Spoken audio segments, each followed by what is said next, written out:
Morning children. Today we will be starting another new chapter of history, and the name of the chapter is Tribals, Dakus and the Vision of a Golden Age. This is chapter 4 of History Book Part 1. Children, have you heard about the tribal people? Of course, you might be knowing about it. In this chapter, we will be studying about the tribals, their livelihood, and what all things they did to live a life, a healthy and happy life. And then when the colonial power came, when the Britishers came to our country, how it affected the life of a tribal people. And children, have you ever heard the name of a legend, Birsa Munda? I don't think you might have heard about it. In this chapter, we will study in detail about this famous legendary Birsa Munda. The people considered him as a god. Why do the people did so? Did he do something? Yes, he did something miraculous. He came to the region Chota Nagpur to heal the suffering of the people, especially the tribal people. Now in this chapter, we will study what all things he did to get rid of the sufferings. The tribal people started believing him as a god who has come to that region to bring happiness on the faces of the tribal people. So this we will cover today in the first part of the chapter. So children, let's begin with the explanation of the chapter Tribals, Dakus and the Vision of a Golden Age. Here in this chapter we will be covering three main topics: tribal groups, forest laws and the trade, and under these headings we will be studying few subheadings also.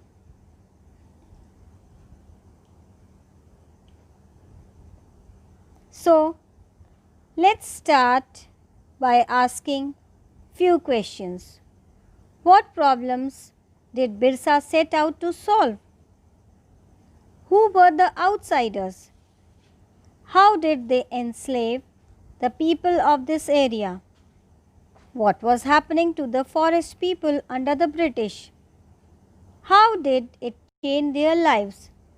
So now let's answer all these questions related with the chapter. First question is, how did the tribal groups live? So children, the tribal groups, they did these type of things for their survival. First, they did jhum cultivation. Now what is this cultivation? This type of cultivation is usually found in forests and hilly areas. Then next, some tribal groups, they were hunters and gatherers. They hunted deer, pig, etc. and gathered food for their survival. Then some tribal groups, they were herders. Many tribals, they lived by herding and grazing animals. They are nomads.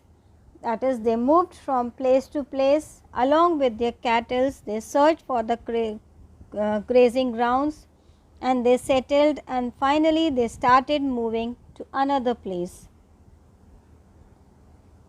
Now, what were the problems? Problem of British with shifting cultivation. So children, when the tribal people, they did zoom cultivation, that is shifting cultivation, the British had lot of problems. So let's see what were the problems. They wanted shifting cultivators to settle down and become peasants. So children, Britishers, they did not liked the tribals moving from one place to another. Instead, they wanted that these tribal groups should settle at one place and become peasants. Then, as people engaged in shifting cultivation, they move around a lot, so calculating tax is very hard. Then the next is children, the people, they moved from one place to another, and so it was very hard for the Britishers to calculate, to impose tax on them. Then settled cultivation in those areas where water was scarce. So they searched for those areas for settling and doing cultivation where they could find sufficient water. Then June cultivators who were forced to take up settled cultivation suffered because their fields hardly gave good yield.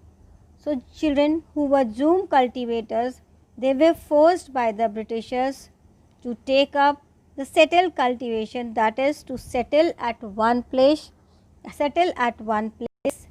and do the cultivation. But they suffered a lot. Why did they suffer?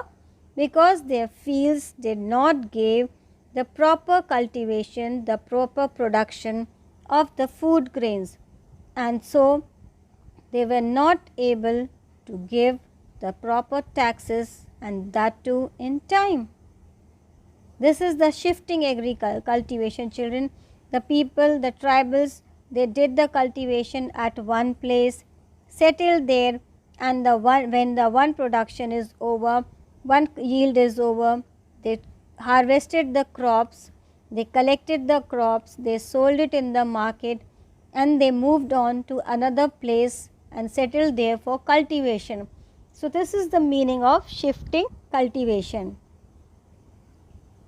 Now, how did colonial rule affect tribal lives? So children, there were many great factors that affected the tribal lives. What happened to their lives when the Britishers, they started imposing their rule, their policies on the tribal people? So during pre-colonial time, tribal chiefs enjoyed many administrative and influencing rights. But during the colonial period, there was a loss of power for the tribal chiefs. They had to obey British law, and the government restricted the rights of the tribal chiefs. I hope children you have understood the answer to this question.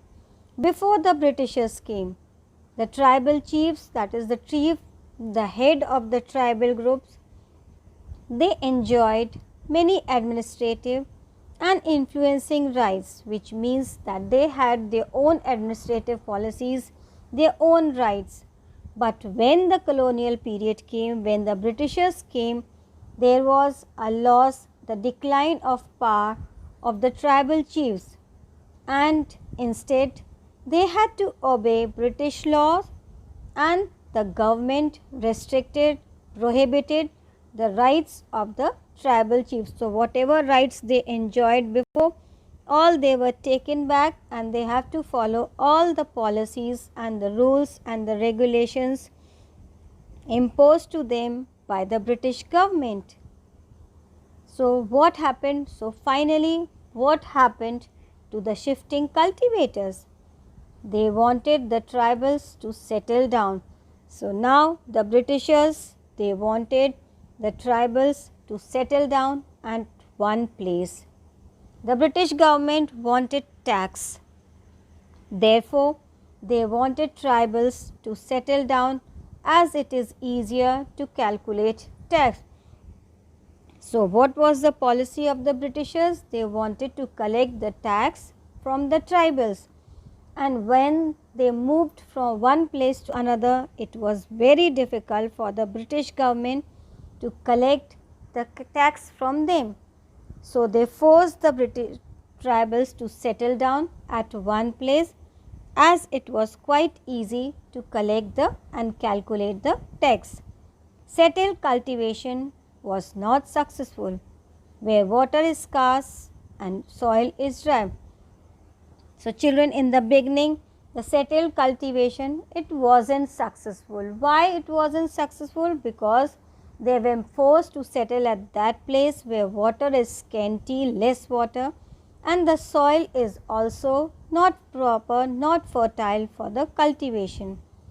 Facing widespread protests, the British had to ultimately allow them the right to carry on shifting cultivation in some parts of the forest.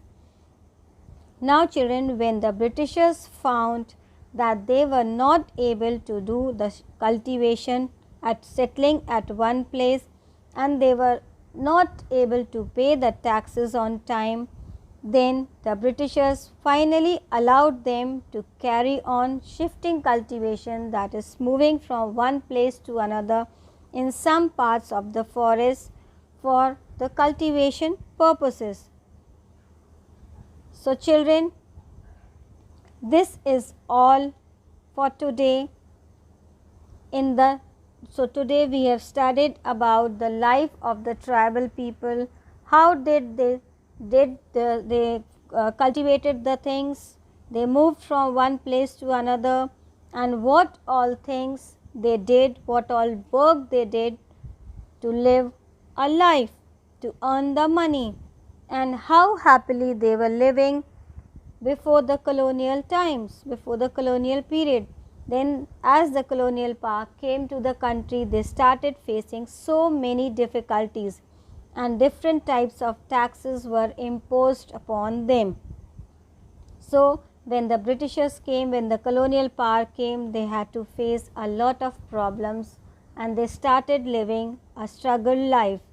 So, this is all for today. In the next class, children, in the next part, we will study what were the different laws imposed to them by the colonial power, and who came as a Messiah, as a God, to solve their problems, to get rid of the problems and the sufferings these tribal peoples were facing. So, that's all for today. Thank you. Have a good day.